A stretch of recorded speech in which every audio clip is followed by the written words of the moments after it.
হ্যাঁ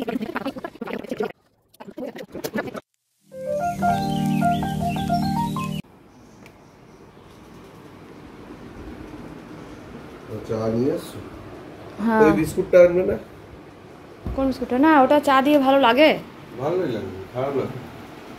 ভালো লাগবে না গো। নিয়ে আসো না, দুটো খাবো না আনবো। আর এই দেখো জামা কাপড়গুলো দড়িটা এখনো খুলিনি, খুলে দেবো। কেননা দড়িটার কথা বলছি, দড়িটা খুলে দেবো এবার। এখন আর তো বৃষ্টি হচ্ছে না, শুনছি নাকি হবে আবার বলছে তো। শুনছি নাকি 3 দিন নাকি একটা বড় নিম্নচাপ আসছে, কি জানি কি বলছে। তা চলো আগে চাটা খেয়ে নি।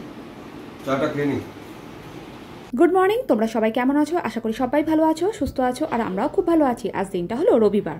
তা সকাল সকাল দেখতেই পেরে দুজনে মিলে প্রথমে চাটা খেয়ে নিয়েছি। মিঠি এখন ঘুমাচ্ছে। ঘরের টুকিটাকি কাজকর্ম হয়ে গেছে, কিন্তু এখনও ঘর ঝাড় দেওয়া, মোছা বা রান্নাবান্না করা কোনোটাই হয়নি। ঠিকই গিয়ে ঘুম থেকে তুলি আর তোমাদের সাথে বাইরেটা একটু শেয়ার করি।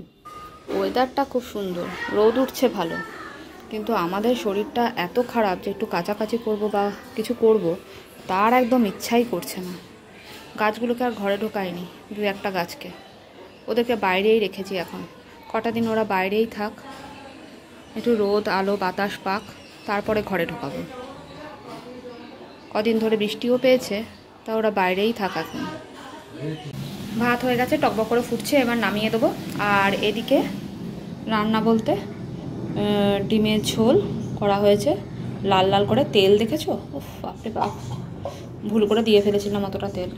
আর এইদিকে করেছি হলো গিয়ে বাবা নিউট্রেলাটা একটু ভেজে রেখেছি। এটাকে ভাবছি ক্যাপসিকাম আর পেঁয়াজ দিয়ে একটুখানি সস দিয়ে নাড়াচাড়া করে নেবো। তো চলো আজকের মেনু এই।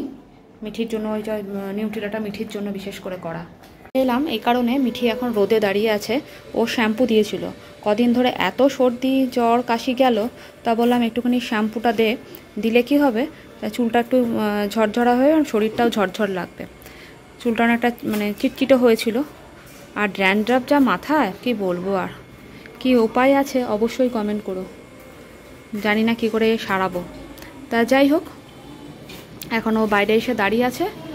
হ্যাঁ এবার গরম লাগছে, ঢুকে যা।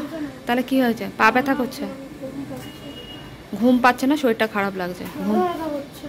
হ্যাঁ মাথা ব্যথা করছে, একটু দাঁড়িয়ে যা, চুলটা রেখে নি, পেছন ঘোর পেছন ঘোর। হ্যাঁ চুলটাকে ভালো করে ঝেড়ে দিয়েছি, ভালো করে ঝেড়ে দিলে আমাদের একটু হালকা ঝরঝরে হয়ে যাক চুলটা, তারপরে তুই ঘরে চলে আয়। নে চলে আয়, আসবি না কি করবি? চলে আয় চলে আয়। মিঠিটার শরীরটা খুব খারাপ হয়ে পড়েছে, তোমাদেরকে আর কি বলবো, দেখে হয়তো বুঝতেই পারছো। চোখ দুটো দেখে, তাকা বাবা, চোখ দুটো একদম পুরো লাল হয়ে গেছে। কাশতে কাশতে ও আর পারছে না।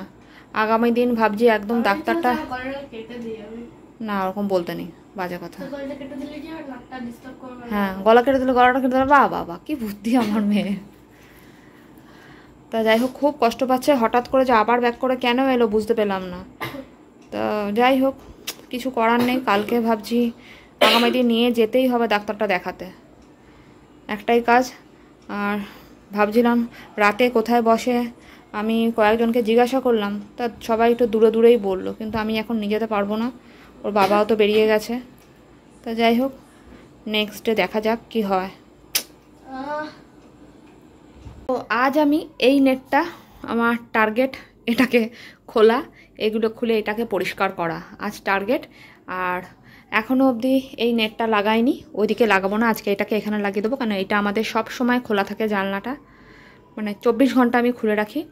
রাত্রেবেলাটুকু একটুখানি বন্ধ হয় করি না, গরম পড়লে করি, আর তা না হলে এই গরম পড়লে খুলে রাখি, আর ঠান্ডায় বন্ধই রাখি। তা যাই হোক চলো, আজকে এখানটা টার্গেট পরিষ্কার করা। তাই এটাকে ঝটপট করে খুলে তোমাদের সাথে শেয়ার করছি। আর মিঠি ওইদিকে তো কেসে কেসে মেয়েটা আমার শেষ হয়ে গেল।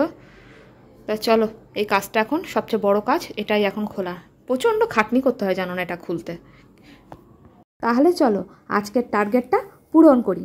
আগের দিন তো ওই জানলাটা হয়েছে, বেশ ভাল লাগে গো ঘরদোর পরিষ্কার পরিচ্ছন্ন রাখতে। আমি তো প্রায় সময় এগুলোকে খুলতে হয়, আমি এদিকে ভয়েস দিচ্ছি, ওইদিকে মিঠিটা কিন্তু কেসেই যাচ্ছে। ওর এত যে কাশি হয়েছে কি বলবো। দেখো তোমাদের সাথে কথা বলতে বলতে আমার কিন্তু খোলাও হয়ে গেছে, খুব একটা সময় লাগে না। আর দেখতে পেলে তো নেটটা কেমন নোংরা হয়েছে। জানলার নেটটা খুলে নিলাম, এবার কিন্তু জানলাটাকে ভেজা ন্যাকড়া দিয়ে ভালো করে মুছে নিচ্ছি। আজকে এভাবে মুছছি, আর এখন তো রাত্রিবেলা, সেজন্য বাইরের দিক থেকে গিয়ে কালকে একবার সকালবেলা গিয়ে বাইরের দিক থেকে মুছে আসবো, তাহলেই বেশ অনেক দিন পরিষ্কার থাকবে।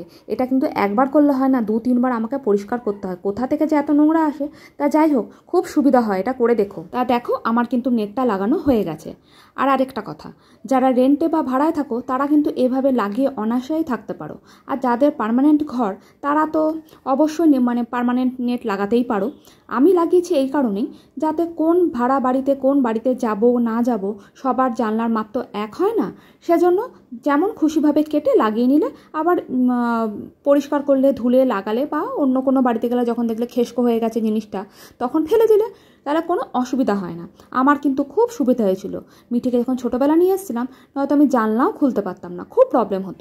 যেটা বলছিলাম, তা তোমরা জানলাটা ওটা খুলে দিলেই, জানলা বন্ধ করে নিলে বা জানলা খুলে দিলে, আমি তো যেমন সকালবেলা উঠে এই জানলাগুলোকে খুলে দিই, জানলা খোলাই থাকে, তোমরা তো দেখতেই পাও সব সময় আমার খোলা, তা খুবই সুবিধা হয় ওটাতে, মশাও ঢোকার কোনো চান্স নেই। যখন প্রথম এসেছিলাম কী প্রবলেমে পড়েছিলাম, মিঠিকে টুকটাক সারাক্ষণ ঘরে অল আউট চলছে কিন্তু জানলা বন্ধ করে রাখতে হচ্ছে, গরম, সব সময় তো এসি চালিয়ে রাখা তো সম্ভব না ছোটো বাচ্চা নিয়ে থাকলে, এগুলো ছাড়া কোনো উপায় নেই।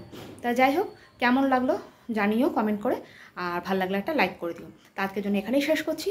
আর তোমরা সবাই ভালো থেকো, সুস্থ থেকো, সাবধানে থেকো, আর সকলকে ভালো রেখো। এখনকার জন্য টাটা, গুড নাইট।